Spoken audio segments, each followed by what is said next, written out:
Assalamualaikum, halo guys, ketemu lagi dengan saya Indra. Kali ini kita akan kembali masuk ke dalam segmen otomotif.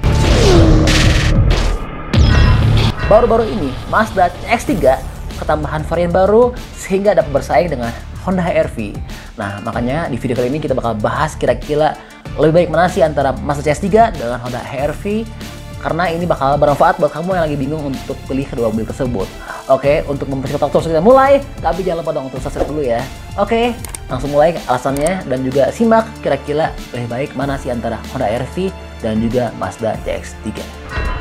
Iya, belum lama ini Mazda CX-3 ketambahan varian baru yang mengisi bangku entry level. Tak lagi bermain di ranah 4 jutaan, kini sang crossover terkecil pabrikan bisa ditebus di angka serendah 339 jutaan. Menarik bukan?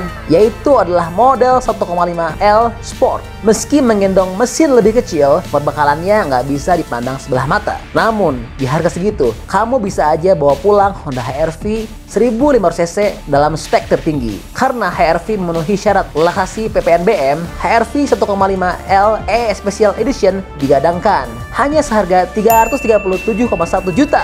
Selisihnya setipis kertas dan tentu boyong potensi maksimal dari HR-V bermesin 1500cc. Nggak seperti CX-3 yang justru menduduki kasta paling rendah di keluarganya. Nah, yang jadi pertanyaan, sanggupkah Mazda CX-3 mengalahkan Honda HR-V? Kira-kira mana yang lebih bagus ya?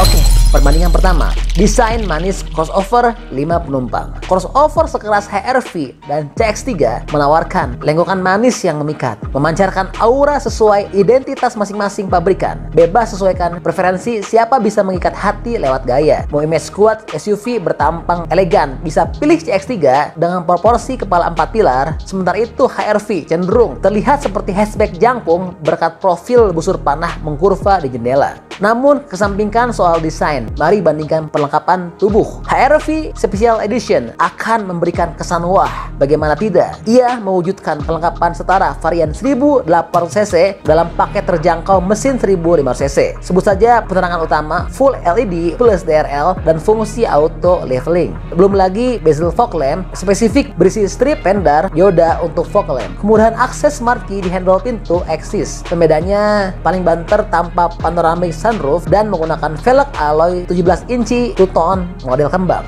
Sementara itu, Mazda CX-3 Sport memang merupakan varian terendah. Walaupun begitu, bukan berarti ia jauh lebih polosan dari HR-V. Kurang lebih setara dan bahkan boleh dibilang lebih menawan. Unit pendar dioda alias LED dipajang di balik proyektor lampu utama, strip lampu DRL, lampu kabut, dan visual lampu belakang. Smart Entry nggak perlu ditanya lagi. Nah, jadi penambahan nilai adalah fungsi auto leveling serta pemakaian sepatu dui warna 18 inci yang mendongkrak gaya.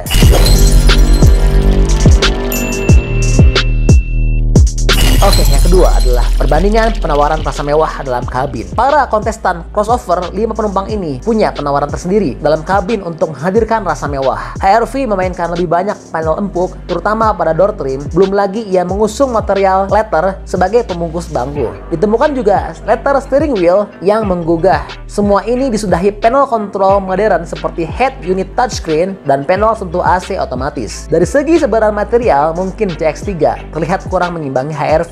Namun mungkin juga enggak. Yang jelas pendekatannya berbeda. Porsi panel empuk lebih minim di door trim. Ya, leather warp steering wheel dibawa namun bangkunya belum terbungkus penuh oleh bahan kulit. Terpampang kombinasi leatherette dan fabric. Selain itu, panel AC sebatas berbentuk knob putar meski secara fungsi telah terdapat kemampuan pengatur suhu otomatis. Bukan berarti lebih buruk. Crossover Mazda justru tawarkan nuansa desain kabin mobil Eropa. Layar MZD Connect di tengah bukan sebatas sarana hiburan. Komprehensif dapat menampilkan beberapa informasi kendaraan dan fungsi lain seperti kompas. Bahkan terdapat kontrol terpisah di konsol tengah untuk mengendalikannya. Lanjut ke instrumentasi, di atas tudung panel instrumen terpasang head-up display atau HUD. Untuk jeroan sarana hiburan memang harus diakui Mazda lebih canggih. Selain menyajikan informasi kendaraan, terdapat konektivitas smartphone berupa Android Auto atau Apple CarPlay. Walau milik HR-V baru sebatas sarana hiburan, kemampuannya nggak dapat dianggap remeh. Minimal fungsi konektivitas serupa di boyongnya.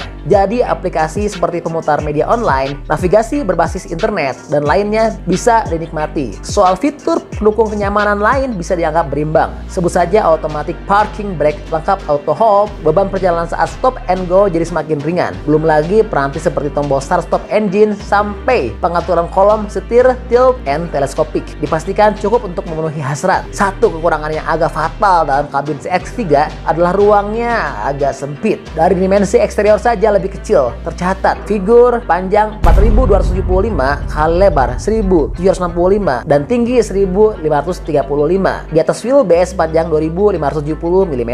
Sebagai perbandingan, HR-V memiliki panjang 4294, lebar 1772, tinggi 1580 mm dan wheelbase 2610 mm. Wheelbase lebih pendek ditambah gaya eksterior ala Grand Tour dengan posisi kabin mundur bukan resep terbaik untuk sajikan ruang lapang. Namun tak dapat dipungkiri ia terlihat menawan berkat komposisi tersebut.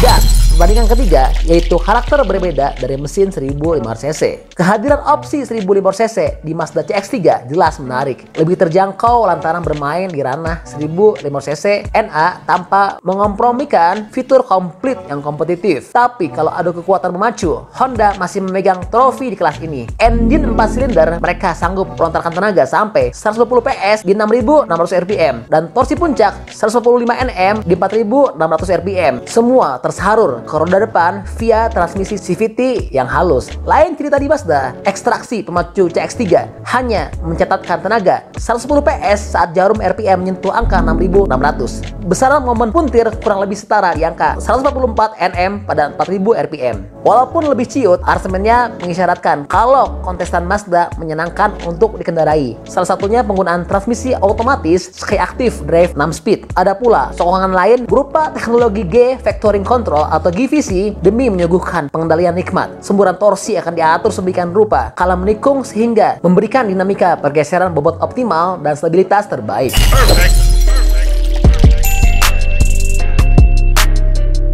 Dan perbandingan keempat, fitur keselamatan. Jika prioritas utama adalah garda penjaga keselamatan komplit, bisa langsung lirik Mazda CX-3 Sport. Dipastikan jauh lebih komprehensif ketimbang HR-V. Airbag saja sudah tersedia 6 titik berupa kantong udara frontal, side airbag, dan curtain airbag. Dalam perjalanan, ABS, ABD, plus BA tentu berikan pengereman terkendali. Lebih dari itu, terpasang juga pelindung lain berupa Dynamic Stability Control atau DSC, Traction Control System TCS, Hill Launch Assist HLA, dan Emergency Stop Signal atau ESS. Dan untuk membantu memantau kendaraan sekitar saat bermanuver, sebut saja sensor parkir belakang plus rear view monitor, ditambah lagi dua penjaga dari paket e-Active Sense yaitu Blind Spot Monitoring BSM dan Rear Cross Traffic Alert atau RCTA. Dengan demikian, rintangan sisi blind spot pun mudah terdeteksi.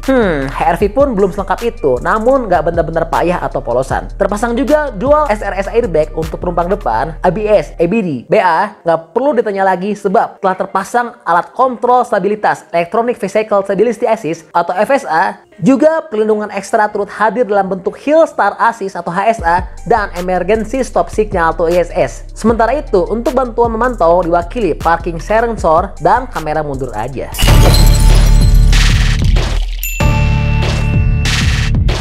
Dan terakhir, kesimpulan. Ya, pada akhirnya semua pilihan tergantung pertimbangan masing-masing. Apalagi soal gaya, namun dengan berbekal safety features lebih komplit dan sokongan peranti pendukung kenyamanan yang tak kalah lengkap, Mazda CX-3 1.5L Sport tampak lebih menarik. Hal ini bisa diekspektasikan pula karakter fun to drive. Ya, memang ada satu kekurangan utama yaitu kabinnya terbilang sempit. Oke, jadi itu adalah perbandingan untuk Mazda CX-3 dan juga Honda HR-V. Mudah-mudahan dengan lihat video ini kamu nggak pusing-pusing lagi ya, dan juga bisa lebih mantap untuk pilih yang mana. Tapi balik lagi untuk pilihannya untuk kamu yang bisa tentuin ya, karena selera masing-masing ada di kamu. Oke, dari sini cuma untuk bantu aja masih yang untuk lebih baik dari segi fitur dan juga kelengkapan lainnya. Semoga bermanfaat. Makasih banyak udah nonton. Jangan lupa untuk subscribe, di like, dan share video ini ya. Stay tune at my channel. See you next video.